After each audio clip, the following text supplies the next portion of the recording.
mensaje. Ven como si todo eso del narco es desde antes que llegara Morena. Pues sí. Y luego, ¿quién lo va a resolver? ¿El que siga de Morena? Es que ese es el problema.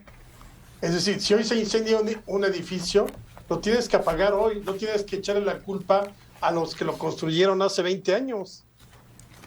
Pues sí. Ya estamos... Nadie dice que no haya iniciado todo esto desde la época de Calderón, pero este gobierno prometió que iba a solucionar el problema, que sabía cómo, que tenía todos los elementos, y estamos en el peor momento de violencia de todo el siglo. ¿Es un fracaso la política de seguridad del gobierno de López Obrador? O parece que no están teniendo el éxito, por lo menos, ni que nos prometieron. Yo creo que a estas alturas ya no parece. Ya no lo tuvo. O sea, ya tenemos más muertos que en cualquier otro sexenio. ¿Y tú no crees que le puedan dar vuelta al timón? No.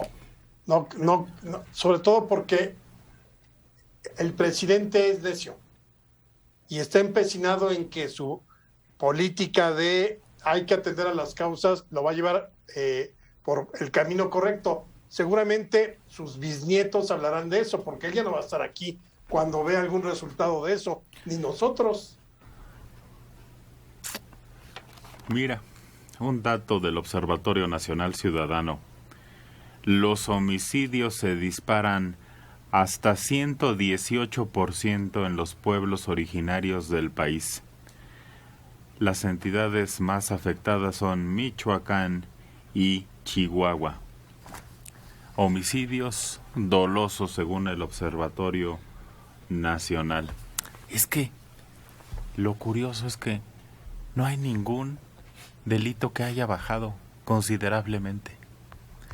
Ni uno. Ese es el problema.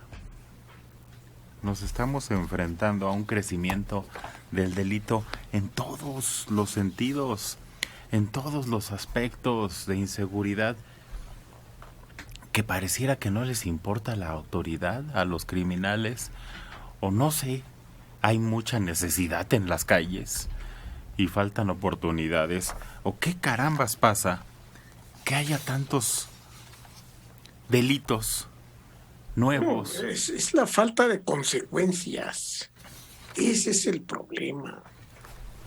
No tienen consecuencias los crímenes, no pasa nada, a menos de que se arme un revuelo internacional. Entonces sí, hay decisión, pero de otra forma no. Se dice es que estamos haciendo una reacomodo de las fuerzas sociales del país, de modo que se elimine la injusticia que está causando actualmente la delincuencia. Y ellos atribuyen esta situación que favorece a la delincuencia a la presencia de una serie de gobiernos que favorecían pues el impulso a la inversión privada en lugar de la participación del Estado en la economía. Pues está muy complicado probar que eso se deba a eso. Hay otros factores como el de la sobrepoblación. Creo que el de la sobrepoblación es un factor más fácil de asimilar que el de que hay delincuencia porque tuvimos gobiernos neoliberales. No, hay delincuencia porque cada vez hay más gente y cada vez hay menos fuentes de empleo bien pagado. Y entonces se atribuye más a, claro, no se crearon esos empleos, pero la población creció mucho más de lo que pudieron haberse creado esos empleos que en los años 50, por ejemplo, pues todo el mundo llegaba, no sé, a una fábrica y decía vacantes y se solicitaba empleo y se lo daban. Ya no. ¿Por qué sucede lo mismo en China, en India, en Tailandia, en algunos países, de que hay un exceso de población, hay falta de trabajo, pero no explota el crimen organizado? Bueno, porque hay una autoridad que lo impide. Ah, entonces... Eso es evidente, te fusilan, pues. Sí. Ahí no hay problema. En Malasia te fusilan, en Singapur te fusilan. Entonces, no hay eso, no hay esa consecuencia, pues. Aquí no pasa nada. El presidente aceptó que lo que más está creciendo es la extorsión de los delitos que se tienen. Él lo acepta. Es el único que acepta. ¿Y por qué nada más nos dice que está creciendo, pero no nos dice qué medidas van a tomar para impedirlo? Bueno, ya que lo reconozca quiere decir que lo tiene presente. A lo mejor en ese momento no tiene el plan estratégico, pero es como los que tomamos mucho. Ya cuando lo reconocemos es nuestro primer paso. Pero sí él ha reconocido también que hay muchas muertes. No, muchas muertes no las ha reconocido. Ay, tienes razón. No me acuerdo yo que haya dicho muchas muertes. Por ninguna causa, no. Nunca se ha dado cuenta de eso. Habría que informarle, ¿no?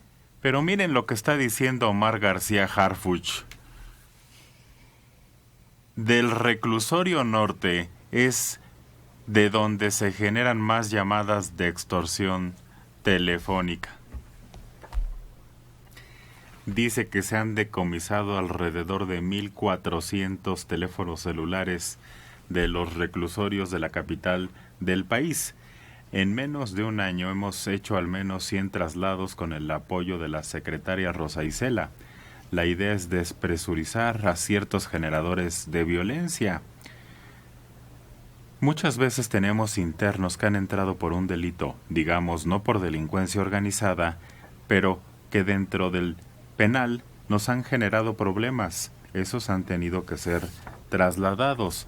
La corrupción que hay al interior es lo que nos está haciendo daño. Cuando nos damos cuenta de las condiciones de los compañeros, es importante mejorarlas.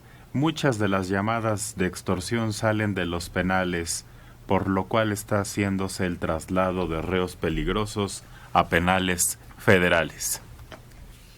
Pues lo primero que deben impedir es que entren ese tipo de aparatos a una cárcel. Si ponen una aduana adecuada, ya no va a haber teléfonos en los penales.